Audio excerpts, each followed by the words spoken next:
Okay, for things to get going, especially for a bill, I cannot tell you how wonderful it is to not only endorse, thank you, Kendall, not only endorse legislators and candidates, but also to work with them and see them grow up into the system and come into the leadership.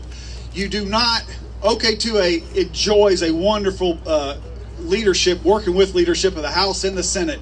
And today the floor leader of the House of Representatives here, who is the head author of constitutional carry, and when he and I had this discussion last summer, I said, I want your name at the top.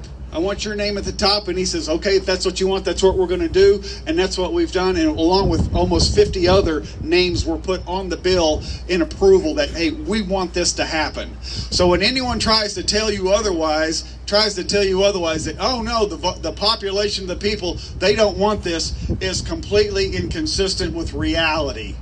So again, the floor leader of the House of Representatives is John Echols. He is being presented today the Minuteman Award for the House of Representatives.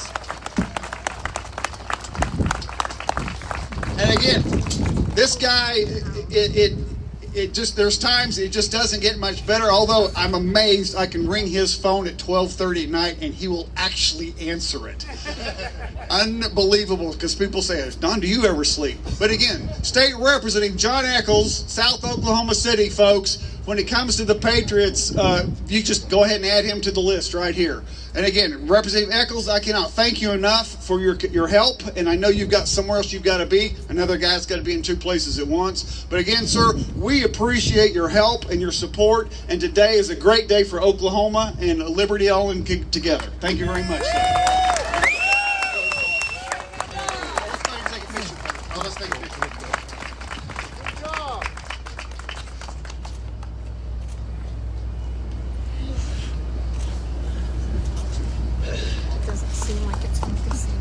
Well, I can tell you this, I'm never agreeing to follow Nathan Dahm again when it comes to speaking. You could just write that down.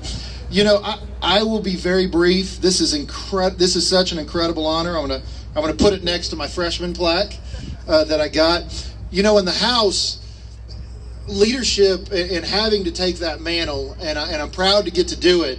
But if you're not going to do it to advance positions that you care about, then you just shouldn't have it. There's no other reason to have it.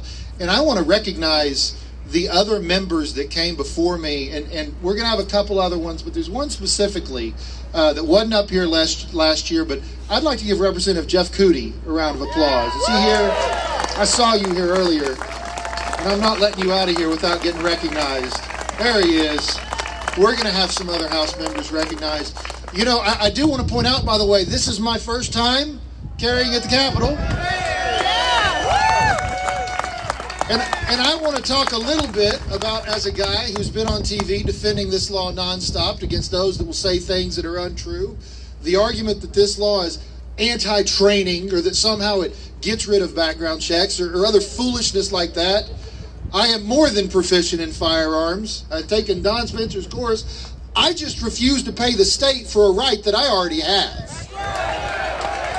That's why I didn't go get a license, and I'm not anybody that does, but that's not something that I was willing to do. At the end of the day, the state simply got rid of a restriction of a right that you possess, and a right that, while I love our Constitution, wasn't endowed to you by our Constitution. Our Constitution didn't give you that right.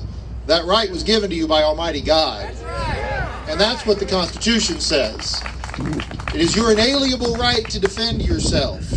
And every time I hear on TV about the crazy things I'm going to hear are going to happen, never mind that New Hampshire, by the way, has never gotten rid of constitutional carry.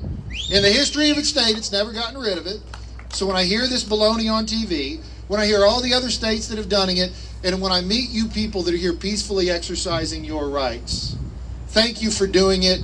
You're the reason I continue to do what I do. Thank you for OK2A. If it wasn't for Don Spencer and OK2A, this bill would not have been passed. So let's give him one more round of applause.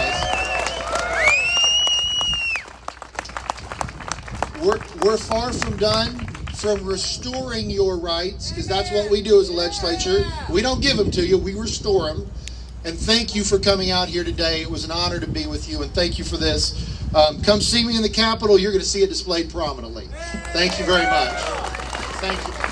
Appreciate you,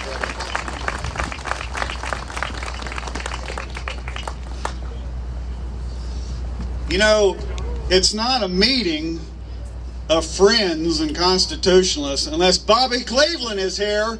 Former state representative Bobby Cleveland, front row. That's right. Right there. Yeah. Yeah, I want to make sure Jeff Cootie, you're in the ballpark. Come here for a